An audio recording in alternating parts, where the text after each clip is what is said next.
Hello people, क्या हाल चाल। I hope आप सब बढ़िया होंगे। आपकी प्रिपरेशन बहुत ही ज़बरदस्त तरीके से आगे चलती होंगी, राइट। सो आपकी प्रिपरेशन को और ज़्यादा इफेक्टिवली बनाने के लिए मैं बेसिकली आप लोगों के लिए लेके आया हूँ ये वन शॉट्स वाले पार्ट, राइट। इस वन शॉट वाले पार्ट के अंदर हम लोग क्या करेंगे, पूरे के पूरे लॉ को छोटे छोटे हिस्सों के अंदर पढ़ेंगे और एक एक शॉट के अंदर बेसिकली हम लोग एक एक पूरे कॉन्सेप्ट्स को अच्छी तरीके से क्लियर करते हुए आगे बढ़ेंगे, ताकि छोटे से टाइम ड्यूरेशन के अंदर आपका बहुत इफेक्टिव तरीके से स्टडी हो सके। प्रैक्टिकली अगर मैं आपके साथ बात करता हूं तो ये वीडियो डेफिनेटली आप लोगों के लिए हेल्पफुल है, इररिस्पेक्टिव आप किसी भी स्ट्रीम के अंदर हो, इररिस्पेक्टिव आप किसी भी लेवल के अंदर हो, राइट। शुरुआत बेसिकली मैं यहाँ पे इंडियन कॉन्ट्रैक्ट एक्ट के साथ कर रहा हूँ। क्यों? क्योंकि इंडियन कॉन्ट्रैक्ट एक्ट एक बहुत ही बेसिक लॉ है, एक बहुत ही इंपॉर्टेंट लॉ है, जिसको बेस रख के आपको सारी की सारी लॉ के बहुत अच्छी तरीके से जानकारी मिल सकती है। सबसे पहले वाले पार्ट के अंदर हम लोग अभी डिस्कस करने वाले हैं all about the basic provisions about the contract. Contract किसको बोलते हैं, कोई भी कॉन्ट्रैक्ट बनने के लिए क्या क्या एसेंशियल एलिमेंट्स होती है, ये सारी चीजों के बारे में एक एक करके मैं आपके साथ डिस्कस करने वाला हूं, right. Without wasting further time हम लोग बेसिकली एक एग्जाम्पल के जरिए समझते हैं कि इंडियन कॉन्ट्रैक्ट एक्ट को किस तरीके से बेसिकली समझा जा सकता है। प्रैक्टिकली एक एग्जांपल के जरिए अगर मैं आपके साथ बात करता हूं, लेट अस से कि basically we both are the parties to contract, right. हम दोनों ने आपस में मिलकर एक डील डन की है और वो डील कुछ इस तरीके से है कि बेसिकली आप 15 डेज के बाद मेरे यहाँ पे अपनी सर्विसेज परफॉर्म करने आने वाले। लेट अस से कि आप कोई ना कोई तो प्रोफेशनल हो, मे बी आप कोई सिंगर हो या तो बैंड्समैन हो, जो भी हो, राइट। कहीं ना कहीं अगर मैंने आपके साथ बेसिकली डील डन किया है, राइट, आपने मुझे क्या बोला कि सर इस पॉइंट ऑफ टाइम पे आपको मुझे एडवांस देना पड़ेगा। हमारी डील को ध्यान में रखते हुए मैंने आपको क्या किया है, 50,000 रुपीज एडवांस दिया है। But after a period of 15 days जिस समय आपको परफॉर्म करना था, उस समय अगर आप परफॉर्मेंस करने से इनकार करते हैं तो डोंट यू थिंक सो मैं यहाँ पे अग्रीव पार्टी बन के रह जाऊंगा, मैं यहाँ पे सफरर पार्टी रह जाऊंगा, राइट। यानी हम लोगों ने जब आपस में ट्रांजैक्शन को डन किया था, हम लोगों ने जब किसी भी डील को डन किया था, उस समय हम दोनों ने प्रॉमिस किया था कि आप अगर मुझे स्पेसिफिक सर्विसेज प्रोवाइड करने वाले हो तो इस सर्विसेज के बदले में मैं आपको समथिंग इन रिटर्न देने वाला हूं, दैट इज कंसिडरेशन देने वाला हूं। It can B money, it can be anything else, right. अगर मैंने अपना पार्ट अदा कर दिया है और आप अगर अपना पार्ट अदा नहीं कर रहे हो, यानी आप अपने प्रोमिसेस को फुलफिल नहीं कर रहे हो, तो डोंट यू थिंक सो यहाँ पे अग्रीव पार्टी को, सफरर पार्टी को कोई ना कोई तो रेमेडी अवेलेबल होनी चाहिए, राइट। तो बस इसी चीज को इंश्योर करने के लिए हमारे भारत के अंदर इंडियन कॉन्ट्रैक्ट एक्ट नाम का एक कानून लाया गया है। इंडियन कॉन्ट्रैक्ट एक्ट की अगर मैं आपके साथ बात करता हूं, बेसिकली ये जो लॉ है इसको टोटल इनिशियली 4 हिस्सों के अंदर लाया गया था। इसके 4 पार्ट्स थे, राइट।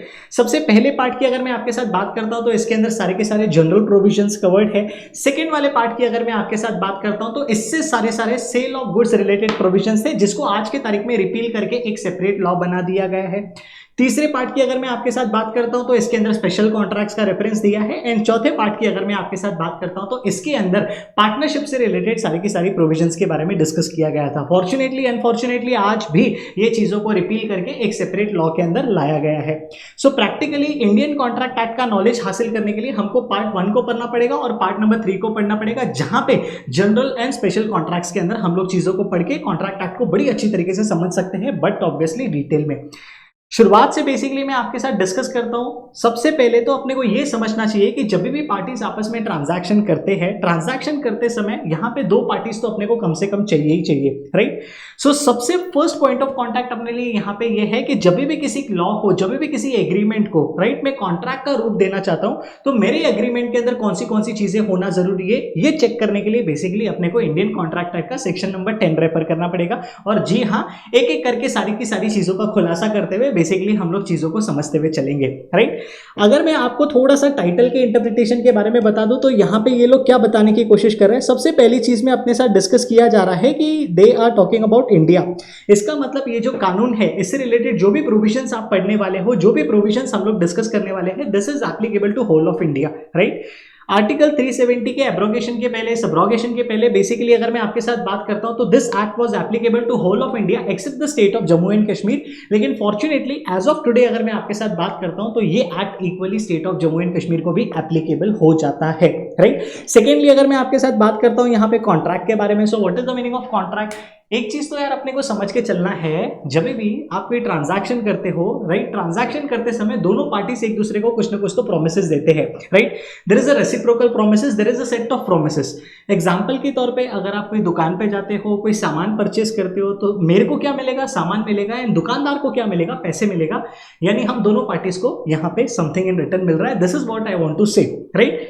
शुरुआत कहां से होती है? शुरुआत बेसिकली यहां पे एग्रीमेंट से होती है, क्योंकि जिस भी, अगर मैं ट्रांजैक्शन की आपके साथ बात करता हूं, जब तक दो पार्टीज आपस में किसी चीज के ऊपर स्पेसिफिकली अग्री नहीं करते हैं, आप ट्रांजैक्शन को आगे नहीं लेके जा सकते हैं, राइट। इसीलिए अपने को यह समझना बहुत ज्यादा जरूरी है कि कौन सी ऐसी एग्रीमेंट है जिसके अंदर सारे के सारी चीजें होने के बाद आप उसको कॉन्ट्रैक्ट करके रेफर कर सकते हो। यार बेसिक लेवल पे अगर मैं आपके साथ बात करता हूं, किसी भी चीज को अगर आप इंडियन कॉन्ट्रैक्ट एक्ट का रेफरेंस करके कोर्ट का दरवाजा खटखटाना चाहते हो, कोर्ट का सहारा लेना चाहते हो, if in case some person अपनी प्रोमिसेस को नहीं फुलफिल करता है, तो आपको यह इंश्योर करना पड़ेगा कि जो आपका एग्रीमेंट है that is coming in the definition of contract.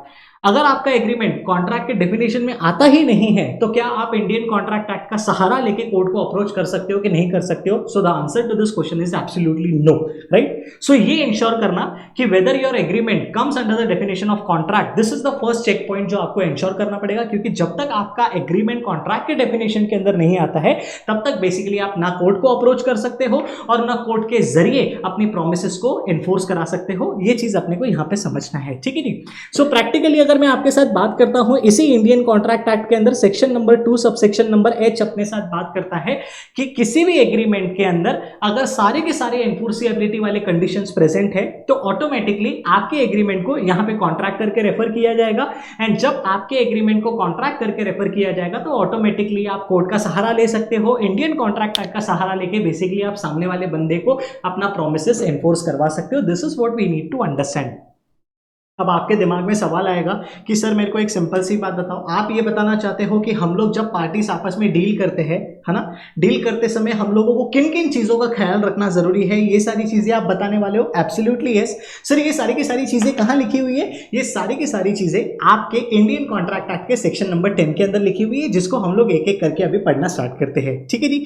So basically अपने को यहां तक इतना तो समझ में आ चुका है कि ये लॉ एप्लीकेबल किसके ऊपर होता है। ये लॉ एप्लीकेबल होता है कॉन्ट्रैक्ट्स के ऊपर। एंड अगर आप ये कॉन्ट्रैक्ट्स इंडिया के अंदर कर रहे हो, तो definitely this act is applicable to you. All the provisions related to this act will have to be followed, अगर आप चाहते हो कि आप सेफली इस एक्ट को अच्छी तरीके से यूज कर सके अपने राइट्स को एनफोर्स करवाने के लिए, राइट। सबसे पहली चीज देखो, यहां पे ये लोग अपने को क्या बताने की कोशिश कर रहे हैं, कोई भी कॉन्ट्रैक्ट के लिए सबसे पहला एसेंशियल एलिमेंट इज कम से कम दो पार्टीज होना बहुत ज्यादा जरूरी है। एक वो पार्टी होता है जो ऑफर देता है, दूसरा वो पार्टी होता है जो बेसिकली उस ऑफर को एक्सेप्ट करता है। प्रिमा फेसी अपने को यहां पे ये भी समझ में आता है कि in every type of contract there must be at least two parties. अब ऑफर क्या होता है, एक्सेप्टेंस किसको बोला जाता है, इससे रिलेटेड भी सारी की सारी चीजें मैं आपको सेकेंड वीडियो के अंदर कवर अप कराऊंगा, राइट। प्रैक्टिकली अगर मैं आपके साथ बात करता हूं, तो शुरुआत कहां से होती है? ऑफर के साथ होती है। ऑफर के साथ जब हम लोग एक्सेप्टेंस को जोड़ते हैं, तब कहीं जाके हमारा प्रॉमिस बनता है, और प्रॉमिस के साथ जब हम लोग कंसीडरेशन को जोड़ते हैं, तब कहीं जाके हमारा अग्रीमेंट बनता है। और जब अग्रीमेंट के अंदर हम लोग ये सारे की सारी एनफोर्सेबिलिटी वाली कंडीशंस को फुलफिल करते हैं, तब कहीं जाकर हमारा अग्रीमेंट कॉन्ट्रैक्ट का रूप लेता है। सो हम लोग यहाँ पे रिवर्स कैलकुलेशन करने की कोशिश कर रहे हैं। सबसे पहले तो हम लोग ये समझने की कोशिश कर रहे हैं कि एग्रीमेंट के साथ कौन सी एनफोर्सिबिलिटी वाली कंडीशंस होना जरूरी है, क्योंकि जब तक ये एनफोर्सिबिलिटी वाली कंडीशंस अपने पास नहीं होगी, तब तक बेसिकली हमारी जो एग्रीमेंट है वो कॉन्ट्रैक्ट नहीं बनेगा। जब तक कॉन्ट्रैक्ट नहीं बनेगा, तब तक थिंग्स जैसे आगे जाने चाहिए वैसे नहीं जा पाएंगे, राइट। तो सबसे पहले हमको यहां पे ये इंश्योर करना पड़ेगा कि कम से कम अपने पास दो पार्टीज होना चाहिए, क्योंकि एक पर्सन अपने आप के साथ कभी भी कॉन्ट्रैक्ट नहीं कर सकता है। This is what we need to understand. Secondly अगर मैं आपके साथ यहां पे बात करता हूं, तो अग्रीमेंट होना बहुत ज्यादा जरूरी है। अब थोड़ा सा आपके, अगर मैं बेसिक लेवल पे बात करता हूं, अग्रीमेंट रिटन वर्जन में भी हो सकता है, ओरल वर्जन में भी हो सकता है, दैट इज एब्सोल्युटली ओके।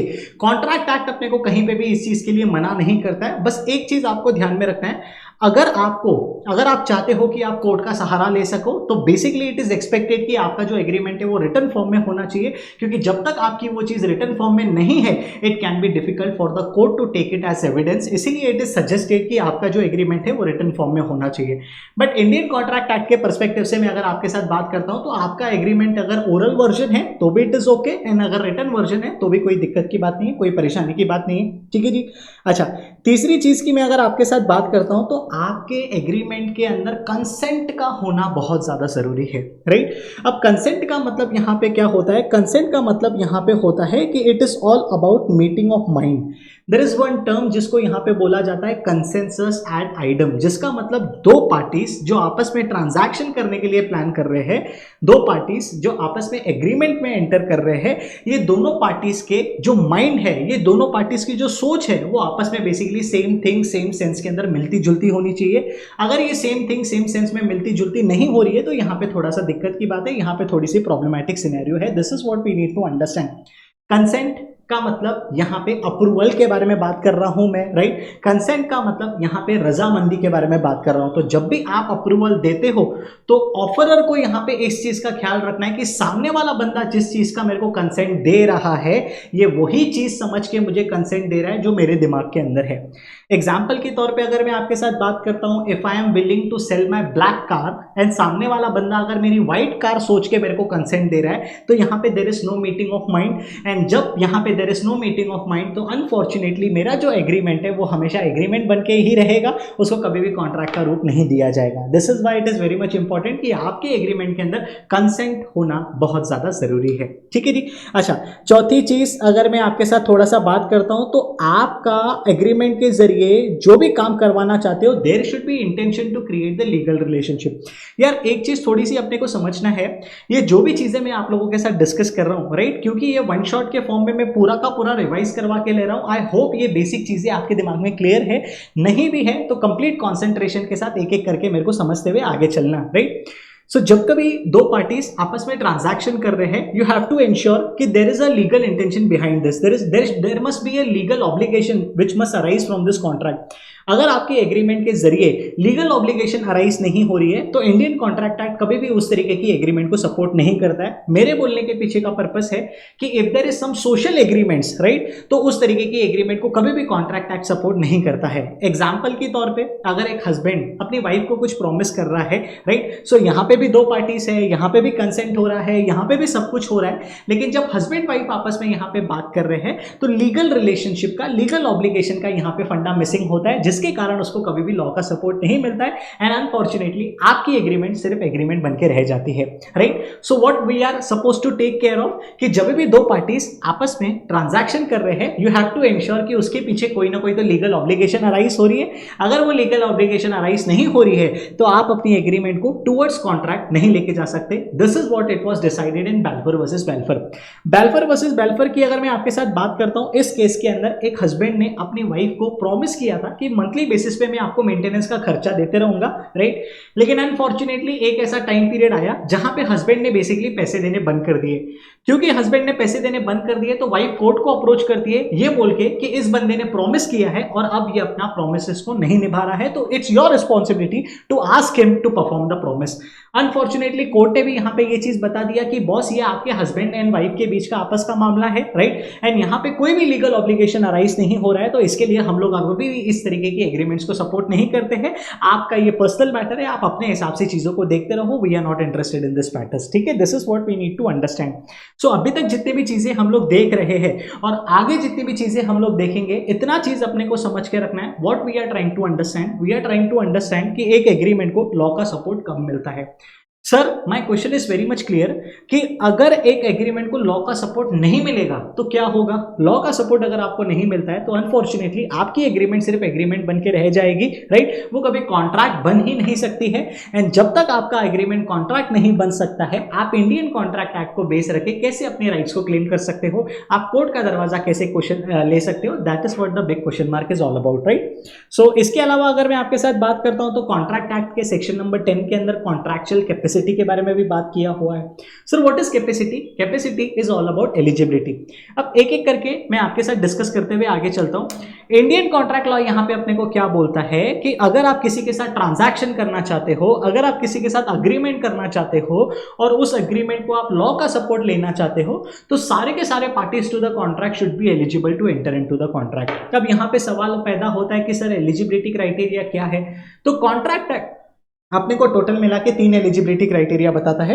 सबसे पहले एलिजिबिलिटी क्राइटेरिया आपने को बताता है कि आप मेजर होनी चाहिए। अब सवाल पैदा होता है कि सर ये मेजर मतलब कौन। So as per Indian contract act there is no specific definition of majority, but अगर मैं आपके साथ थोड़ा सा बेसिक लेवल पे बात करता हूं, इंडियन मेजॉरिटी एक्ट करके एक कानून है, जो अपने को ये बताता है कि अगर आप 18 साल या 18 साल के ऊपर है तो you will be considered as a major, and once you are major definitely you can enter into a contract, definitely you will be eligible to enter into a contract. This is criteria number 1। Criteria number 2 की अगर मैं आपके साथ बात करता हूं तो आपका साउंड माइंड भी होना बहुत ज्यादा जरूरी है। सर ये साउंड माइंड मतलब क्या होता है यार दोस्तों, मेरी बात ध्यान से समझना। आप कॉन्ट्रैक्ट करने जा रहे हैं, आप किसी के साथ अग्रीमेंट कर रहे हैं, आप किसी के साथ कोई डील कर रहे हैं, तो जो भी सामने वाला बंदा बात कर रहा है you should be in the position to understand the terms and conditions of the contract, बराबर है, because you are creating the legal obligation. And if you are creating the legal obligation and you don't understand what are the terms and conditions of the contract, आपके लिए ये नुकसानदायक हो सकता है। इसीलिए कॉन्ट्रैक्ट एक्ट ने यहाँ पे एक कंडीशन रखी है कि आपका साउंड माइंड होना बहुत ज्यादा जरूरी है। एंड साउंड माइंड को किस तरीके से एक्सप्लेन किया है, दो सब्जेक्ट टू टू कंडीशन। सबसे पहला कंडीशन है कि you should be able to understand the terms and conditions, and second you should be in the position to form the rational judgement. And if you are not in the position to form the rational judgement और you are not able to understand the terms and conditions of the contract, sorry to say but you are not competent to enter into a contract। यानी अगर आप unsound mind हो और आप किसी के साथ कोई कॉन्ट्रैक्ट बनाने की कोशिश करते हो तो उस कॉन्ट्रैक्ट को, उस अग्रीमेंट को लॉ कभी भी सपोर्ट करने नहीं आएगा। आपका अग्रीमेंट यहां पे पूरी तरीके से वॉइड बन के रह जाएगा। This is what we need to take care of. Sir void मतलब क्या होता है? वॉइड का मतलब यहां पे होता है अमान्य। Law will not be giving any kind of support to your agreement and your agreement just remain agreement. This is what we need to understand. तीसरा क्राइटेरिया जो अपने को बताया हुआ है कि you should not be disqualified from entering into the contract. Sir ये डिस्क्वालिफाइड मतलब कौन से डिस्क्वालिफिकेशन की बात कर रहे हैं दोस्तों? इंडियन कॉन्ट्रैक्ट लॉ के हिसाब से कुछ ऐसे लोग हैं जिनको स्पेसिफिकली डिस्क्वालिफाई किया गया है। एग्जाम्पल, अगर कोई इंसॉल्वेंट है, अगर कोई एलियन एनिमी है, अगर कोई कन्विक्टेड पर्सन है, तो इन सारे के सारे लोगों को कॉन्ट्रैक्ट लॉ के हिसाब से डिस्क्वालीफाई किया हुआ है। मतलब ये लोग कॉन्ट्रैक्ट नहीं कर सकते हैं। इंसॉल्वेंट का मतलब तो आप बहुत अच्छी तरीके से जानते हैं, दोज पीपल जिसकी liabilities are more than assets, right. यानी ऐसे लोग जिसकी लाइबिलिटीज ज्यादा है असेट से, आप उसके ऊपर और कैसे लीगल ऑब्लिगेशन इंपोज कर सकते हो? This is very much difficult. This is what they are trying to say. पहली बात, आप मेजर होना चाहिए, सेकेंडली आप साउंड माइंड होना चाहिए, and thirdly you should not be disqualified from entering into the contract. This is what we need to take care of. ठीक है जी। सो अभी तक अपन ने क्या क्या चीजें देखी है? पहली चीज तो अपन ने ये देखा कि अगर आप अपने एग्रीमेंट को कॉन्ट्रैक्ट बनाना चाहते हो, लॉ का सपोर्ट देना चाहते हो, तो कम से कम 2 पार्टीज होना चाहिए, बराबर है। इसके अलावा अगर मैं आपके साथ बात करता हूं तो यहाँ पे हम लोगों ने देखा था कि एग्रीमेंट का भी होना बहुत ज्यादा जरूरी है, कंसेंट का होना बहुत ज्यादा जरूरी है, कंसेंसस एड आइडम, ये एक लीगल फ्रेज है जिसका मतलब होता है मीटिंग ऑफ माइंड, राइट। चौथा, यहाँ पे लीगल ऑब्लिगेशन क्रिएट करना बहुत ज्यादा जरूरी है। पांचवा, अगर मैं आपके साथ बात करता हूं तो कॉन्ट्रैक्चुअल कैपेसिटी के बारे में भी समझना बहुत ज्यादा जरूरी है। ठीक है जी। अच्छा, जैसे जैसे हम लोग आगे बढ़ते हैं, यहाँ पे एक और एलिमेंट के बारे में बात की जा रही है, that is all about consideration. अब कंसिडरेशन का मतलब क्या होता है? अगेन इसके लिए भी एक लीगल फ्रेज है जिसको क्विड प्रो को के नाम से जाना जाता है। And when I am talking about quid pro को, इसका मतलब समथिंग इन रिटर्न। बेसिक सी बात है यार, अगर हम दोनों आपस में ट्रांजैक्शन कर रहे हैं, मैं अगर आप लोगों के लिए कुछ परफॉर्म कर रहा हूं, आप अगर मेरे लिए कुछ परफॉर्म कर रहे हो, तो हम दोनों के बदले में कुछ ना कुछ तो देना पड़ेगा। It is as simple as it can be. आप दुकान के पास गए, दुकान से चीनी लेके आए, शुगर लेके आए, शक्कर लेके आए, तो वो दुकानदार मेरे से क्या एक्सपेक्ट करेगा? Something in return. And what is that something in return? That something in return in the form of money, बराबर है। सिमिलरली अगर आप किसी दुकानदार के पास जाते हो, कोई रेस्टोरेंट में जाते हो, कोई कैफे में जाते हो, अगर आप वहां पे कुछ ऑर्डर करते हो, he is also expecting something in return. What is that something in return? But obviously उन जगह पे मनी देना पड़ेगा, पैसा देना पड़ेगा, क्योंकि जब तक पैसे नहीं देंगे तब तक बात नहीं बनेगी। मेरी बात ध्यान से समझना, इंडियन कॉन्ट्रैक्ट एक्ट का सेक्शन नंबर 25 अपने को क्या बोलता है कि जिस भी एग्रीमेंट के अंदर अगर कंसिडरेशन वाला एलिमेंट मिसिंग है तो वो कभी कॉन्ट्रैक्ट बन ही नहीं सकता है। इसका मतलब section 25 of Indian contract act says if there is no consideration there will be no contract. This is what we need to understand. ठीक है जी। अच्छा, इसके कुछ एक्सेप्शंस भी है, और वो क्या क्या एक्सेप्शंस है वो समय आने पर, बेसिकली जब भी मैं वो सेपरेट यूनिट डिस्कस करूंगा तब मैं आपके साथ एक एक करके चीजें समझता हुआ आगे बढ़ूंगा। ठीक है जी। अच्छा, इसके अलावा एक और चीज आपको ध्यान में देना है कि आपका जो कंसिडरेशन है वो कैश के फॉर्म में भी हो सकता है, वो काइंड में भी हो सकता है। This can be to do something, this can be not to do something.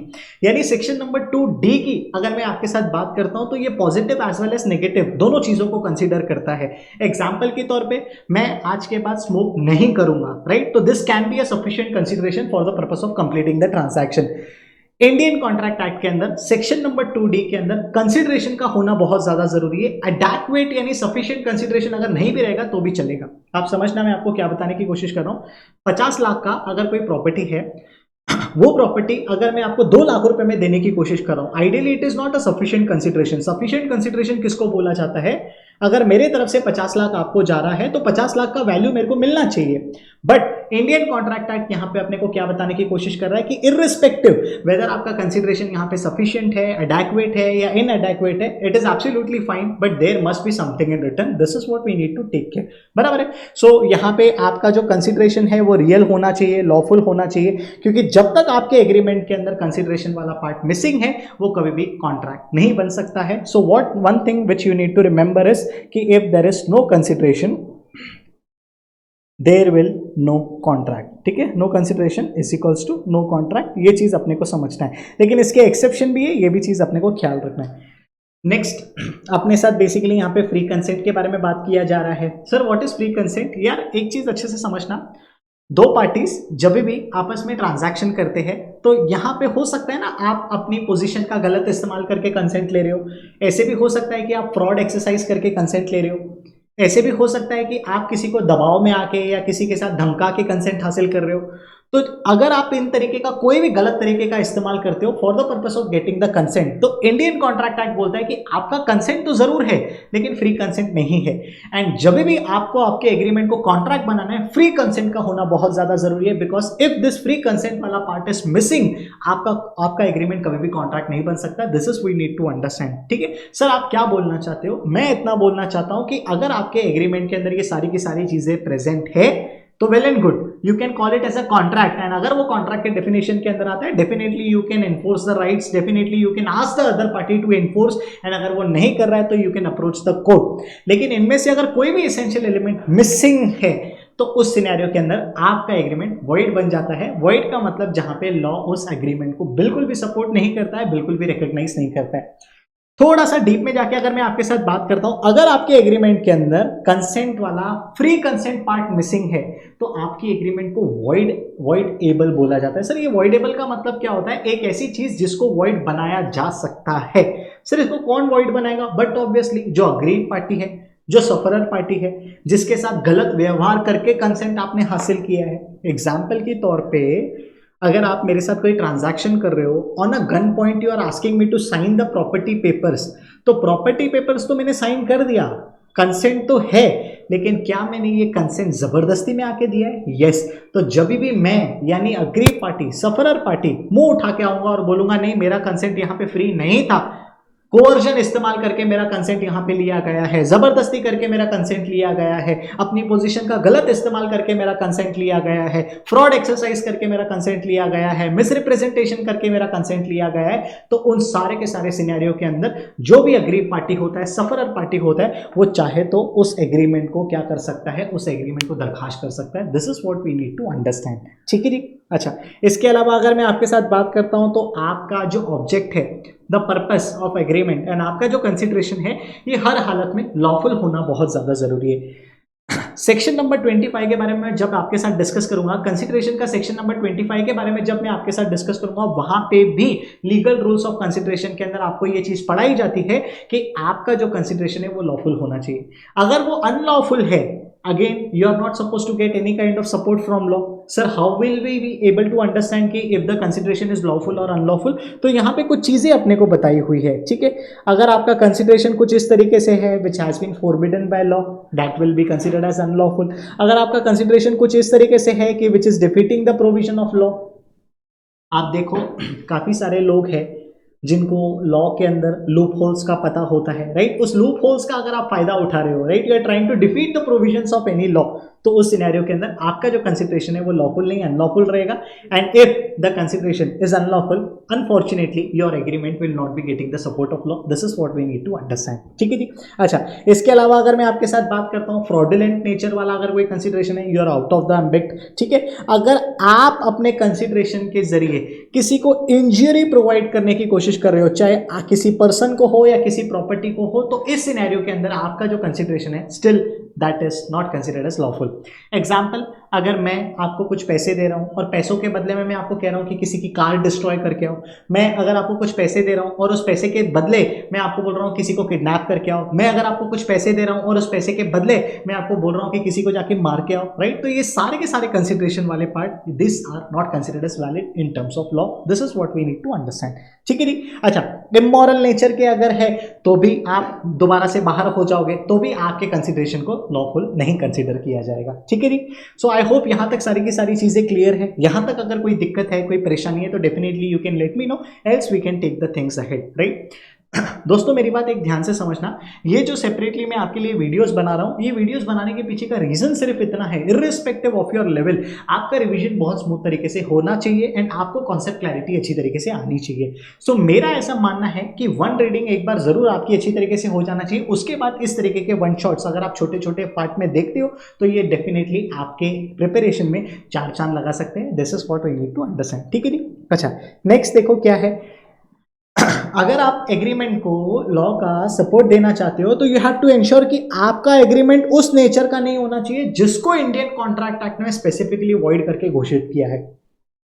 Sir मतलब मैं नहीं समझा यार, समझना, इंडियन कॉन्ट्रैक्ट एक्ट के हिसाब से there are few agreements which are considered specifically void. Example, आप किसी को शादी करने से रोक रहे हो, right, restraint of marriage, restraint of trade, किसी को बिजनेस करने से रोक रहे हो, रेस्ट्रेंट ऑफ लीगल प्रोसीडिंग्स, किसी को लॉ के अंदर कोर्ट का दरवाजा खटखटाने के रोक रहे हो। इस तरीके की अगर आप किसी के ऊपर रेस्ट्रिक्शन डाल रहे हो, पाबंदी डाल रहे हो, तो इनको स्पेसिफिकली वॉइड करके घोषित किया है इंडियन कॉन्ट्रैक्ट एक्ट के अंदर।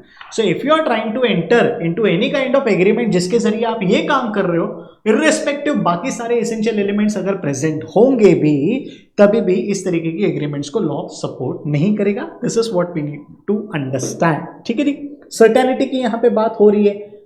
सर्टेनिटी मतलब क्या होता है कि आपके अंदर ट्रांजैक्शन के अंदर पूरी तरीके से क्लैरिटी होनी चाहिए। For example, if I am the vendor, अगर मैं सप्लायर हूं, मेरे पास मल्टीपल वेराइटीज ऑफ ऑयल है, राइट, मेरे पास कोकोनट ऑयल भी है, मेरे पास मस्टर्ड ऑयल भी है, मेरे पास सीसेम ऑयल भी है, मेरे पास इंजन ऑयल भी है, राइट। एंड आप अगर मेरे पास एज अ कस्टमर बन के आते हो and you ask me for 100 barrels of oil and I said yes absolutely, मैं आपको भिजवा दूंगा। क्या यहाँ पे क्लैरिटी है? क्या यहाँ पे सर्टेनिटी है? कौन से ऑयल की आप मेरे साथ बात कर रहे हो? Because I am dealing in variety of oil.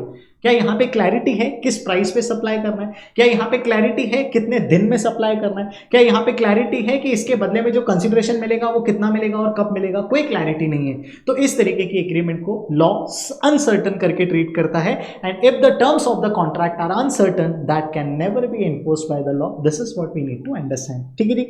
Possibility to perform, right, whatever through agreement you are asking to perform and जो आप प्रॉमिस कर रहे हो परफॉर्म करेंगे, अगर वो इम्पॉसिबल एक्ट है तो अगेन यहाँ पे लॉ आपको सपोर्ट नहीं कर सकता। इट इज ऑल अबाउट किसी मुर्दे को दोबारा से जिंदा कर देना, मैजिक के जरिए आपके एग्जाम्स क्लियर कर देना, यहाँ पे लॉ कभी भी इन सारी चीजों को सपोर्ट नहीं करता है। So it is considered as out of the ambit of Indian contract Act, ठीक है जी। कुछ और भी बेसिक फॉर्मेलिटीज होती है जिसका ख्याल रखना पड़ता है, जैसे कि प्रॉपर राइटिंग में होना चाहिए। मैंने आपको शुरुआत में ये चीज के बारे में बताया था कि अगर आपका एग्रीमेंट राइटिंग में नहीं है, right, it is not in written form, it is not registered, attestation नहीं हुआ है, सिग्नेचर नहीं हुआ है, स्टैम्प ड्यूटी नहीं पे किया है, हाउ कैन यू पेश that document in the court of law? And unless and until your document can not be submitted in the court of law as evidence, आपको नहीं लगता है कि आप जो हासिल करना चाहते हो शायद उसको मिलने में आपको थोड़ी सी डिफिकल्टी हो सकती है। इसीलिए ऊपर दिए हुए सारी चीजों के साथ साथ आपको इन फॉर्मेलिटीज का भी ख्याल रखना है। सर मतलब आप ऐसा बोलना चाहते हो कि किसी भी कॉन्ट्रैक्ट को अगर बनना है, लॉफुली हम लोगों को एनफोर्स करवाना है, तो उसके अंदर दो एलिमेंट होनी चाहिए। जी हाँ, there must be agreement plus there must be enforceability के सारे कंडीशंस। सर एनफोर्सिएबिलिटी के सारे कंडीशंस कहां पे है? Section number 10। सर क्या सेक्शन नंबर 10 के अंदर जो कंडीशंस बताए हैं वो अपने आप में एग्जॉस्टिव है, कंप्लीट है? The answer to this question is absolutely no. Section number 10 के अलावा भी कुछ और कंडीशंस है जो कि आपके एग्रीमेंट के अंदर होनी चाहिए for the purpose of actually making it as a contract. I hope यहां तक सारी चीजें क्लियर है। सर ऐसे कहां लिखा हुआ है? सेक्शन नंबर 2H को अगर आप पढ़ते हो, सेक्शन नंबर 2H के हिसाब से what is contract? It is an agreement which is enforceable by law and for the purpose of getting this enforceability, for the purpose of meeting this enforceability वाले conditions, मैंने जो आपको conditions बताए ये सारी की सारी चीज़ें होनी चाहिए। आई होप यहाँ तक सारी की सारी चीज़ें क्लियर है। सो इन शॉर्ट अपना यहाँ पे क्या डिस्कशन निकलता है कि अगर कॉन्ट्रैक्ट बनाना है तो अग्रीमेंट के साथ साथ सारी एनफोर्सिएबिलिटी वाली कंडीशंस होनी चाहिए, है ना। एनफोर्सिएबिलिटी वाले क्या कंडीशंस है ये तो मैंने आ रही सारी एक एक करके आपके साथ डिस्कस किया। सर अग्रीमेंट कैसे बनता है? अग्रीमेंट बनता है जब प्रॉमिस के साथ कंसिडरेशन जुड़ता है। प्रॉमिस कैसे बनता है? जब ऑफर के साथ एक्सेप्टेंस जुड़ता है। तो आपके नेक्स्ट वाले वीडियो के अंदर मैं आपके साथ डिस्कस करूंगा कि ऑफर और एक्सेप्टेंस के रिलेटेड क्या क्या लीगल रूल्स बताए गए हैं as far as Indian contract act is concern, and उसके बाद वाले वीडियो में मैं आपके साथ डिस्कस करने वाला हूं कंसिडरेशन के बारे में।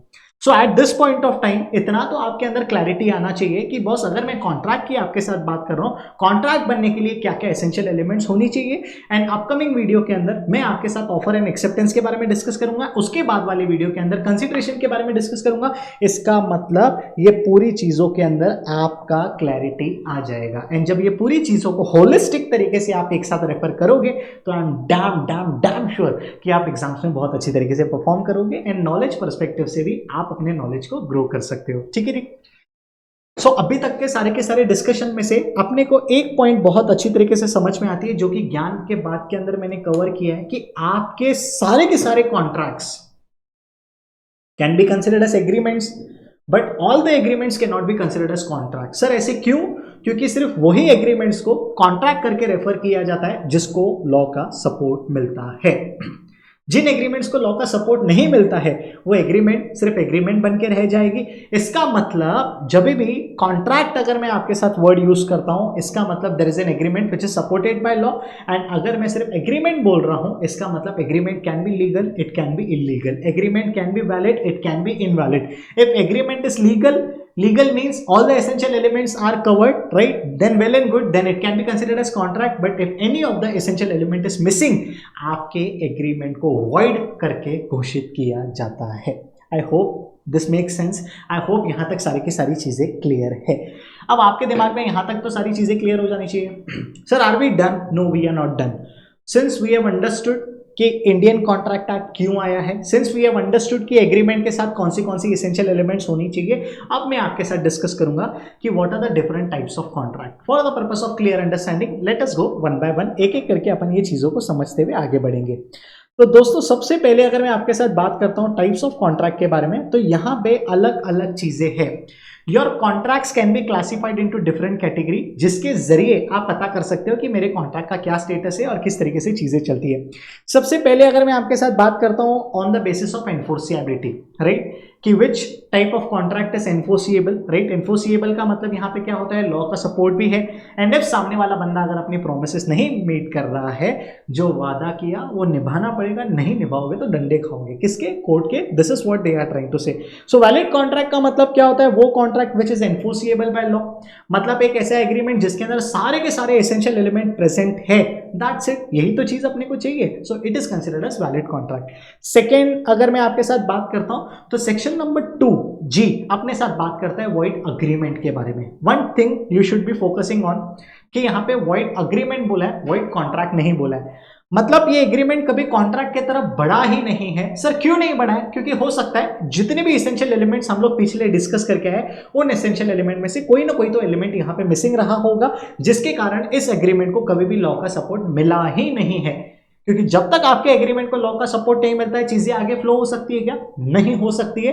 तो ये वो एग्रीमेंट्स है which is not enforceable by law. Why it is not enforceable by law? क्योंकि कुछ ना कुछ तो एसेंशियल एलिमेंट इसके अंदर मिसिंग है, जिसके कारण इस तरीके की एग्रीमेंट्स का क्या स्टेटस होता है? They are considered as void ab initio। Sir what is the meaning of void ab initio? ab initio का मतलब होता है फ्रॉम द वेरी बिगनिंग। ठीक है। तीसरी चीज अगर मैं आपके साथ बात करता हूं तो यहां पे ये लोग वॉइड एबल कॉन्ट्रैक्ट के बारे में बात कर रहे हैं। दोस्तों थोड़े समय पहले मैंने आप लोगों के साथ फ्री कंसेंट के बारे में चीजें डिस्कस की थी। What is free consent? वो कंसेंट जो आपने न जबरदस्ती करके लिया है, न अपनी पोजीशन का गलत इस्तेमाल करके लिया है, न फ्रॉड एक्सरसाइज करके लिया है, न मिसरिप्रेजेंटेशन के जरिए लिया है। अगर इनमें से कोई भी चीजों का इस्तेमाल करके आपने कंसेंट लिया है तो आपका कंसेंट कभी भी फ्री कंसेंट नहीं हो सकता है, राइट। सो अगर मैंने आपका कंसेंट जोर जबरदस्ती करके हासिल किया है, इनिशियल लेवल पे वो कॉन्ट्रैक्ट तो बन जाएगा, लेकिन जिसके साथ जबरदस्ती की है वो अगर चाहे तो इस कॉन्ट्रैक्ट को वॉइड बना सकता है। वॉइड एबल कॉन्ट्रैक्ट कौन बना सकता है? One party. Which is that one party? Aggrieved party, sufferer party, जिसके साथ गलत व्यवहार करके उसका कंसेंट हासिल किया है। ठीक है जी।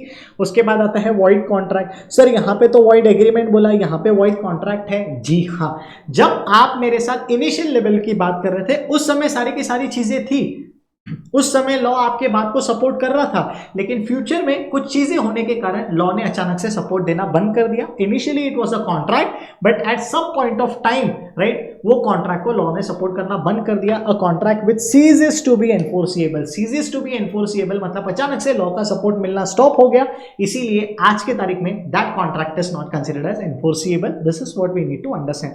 सो there is a difference between void agreement, void contract and voidable contract. Void agreement को कभी लॉ का सपोर्ट मिला ही नहीं था, राइट। वॉइड एबल कॉन्ट्रैक्ट यानी ये वो चीज है जब आप किसी के साथ जबरदस्ती से कंसेंट हासिल करते हो, फ्री कंसेंट आपका नहीं है, तो वॉइड एबल कॉन्ट्रैक्ट हो जाएगा। एंड वॉइड कॉन्ट्रैक्ट मतलब क्या? Initially all the essential elements were present, लेकिन अनफॉर्चुनेटली कुछ अनफोर्सेन इवेंट के कारण लॉ ने उसको सपोर्ट करना बंद कर दिया। एंड जब लॉ ने उसको सपोर्ट करना बंद कर दिया, आपका स्टेटस, आपके कॉन्ट्रैक्ट का स्टेटस वैलिड कॉन्ट्रैक्ट से वॉइड कॉन्ट्रैक्ट में कन्वर्ट हुआ। This is what we need to understand. Initially law का सपोर्ट था, जी हाँ, लेटर पॉइंट ऑफ टाइम पे लॉ का सपोर्ट विड्रॉ दिया गया, इसीलिए इसको अपन वॉइड कॉन्ट्रैक्ट के नाम से जानते हैं। ठीक है। अनएनफोर्सिएबल कॉन्ट्रैक्ट की अगर मैं आपके साथ बात करता हूं, ये वही कॉन्ट्रैक्ट है जिसके अंदर कुछ टेक्निकल डिफिकल्टीज के कारण उसको एनफोर्स नहीं किया जा सकता है। जैसे ही वो टेक्निकल डिफिकल्टीज को आप दूर करते हो, automatically you can make that contract again as enforceable and valid contract. Illegal agreement की यहां पे बात हो रही है। इलीगल कभी भी कॉन्ट्रैक्ट नहीं बन सकता है। किसी को ड्रग्स का अगर धंधा करना है, किसी को मारपीट के लिए, किसी को मर्डर के लिए, किसी को गन सप्लाई करना है, किसी को आर्म्स एंड एम्यूनेशन सप्लाई करना है, तो this is not considered as valid, this is not considered as illegal. सिर्फ वॉइड एंड इलीगल के अंदर भी डिफरेंस है। जी हाँ, void is not punishable, but illegal की अगर मैं आपके साथ बात करता हूं, it is punishable. This is what we need to understand. ठीक है जी। सो इलीगल एग्रीमेंट का मतलब क्या होता है? इलीगल एग्रीमेंट का स्टेटस क्या होता है? सबसे पहला तो it is void ab initio। शुरुआत से कभी इसको लॉ का सपोर्ट मिला ही नहीं है, ना आगे मिल सकता है। अच्छा, सपोर्ट नहीं है, that is one point, but साथ ही साथ it is also punishable by law, है ना। मतलब आप कोई ऐसा काम करने जा रहे हैं which is not permitted by law, है ना। हम लोगों ने मल्टीपल एग्जांपल्स इसके अंदर डिस्कस किए थे। आप कुछ ड्रग्स को परचेस करने की बात कर रहे हो, कुछ पेपर लीक करने की बात कर रहे हो, ये सारी चीजें is considered as illegal in nature. ठीक है जी। So on the basis of enforceability, I hope यहां तक सारी चीजें क्लियर है। Let us discuss about on the basis of formation. Contract को बनाया किस तरीके से जाता है, उसके बेसिस पे क्लासिफिकेशन किस तरीके से होता है। सबसे पहले बेसिकली मैं आपके साथ यहां पे बात करता हूं, we are talking about express contract. Sir what is express contract? Express contract एक ऐसा कॉन्ट्रैक्ट है जिसके जो टर्म्स एंड कंडीशन है वो एक्सप्रेसली आपने क्या किए हैं, डिस्कस किए हैं। ओरल फॉर्म में भी कर सकते हो, रिटन फॉर्म में भी कर सकते हो, that is absolutely okay, right. If the terms and conditions expressly यहां पे डिस्कस हुआ है, तो उस तरीके की चीजों को हम लोग एक्सप्रेस कॉन्ट्रैक्ट बोलते हैं। एंड इंप्लाइड की अगर मैं आपके साथ बात करता हूं, यहां पे पार्टीज के कंडक्ट से चीजें फ्लो होती है। सर एग्जांपल, मैं किसी पेट्रोल पंप पे गया, राइट, सामने वाले बंदे को 100 का नोट हाथ में दिया, अपनी पेट्रोल की टंकी खोला, उसने मेरे को 100 रुपीज का पेट्रोल भरा, without saying anything, without telling anything. क्या वो समझ गया उसको क्या परफॉर्म करना है? क्या मैं समझ गया उसके परफॉर्मेंस के बदले मुझे क्या देना है? Absolutely yes. इशारों में अगर बात हो रही है तो that kind of contract is considered as implied contract. ठीक है। इसके अलावा टैसिट कॉन्ट्रैक्ट की अगर मैं आपके साथ बात करता हूं, it is also considered as silent contract. Example, ATM का कोई ट्रांजैक्शन अगर हो रहा है तो।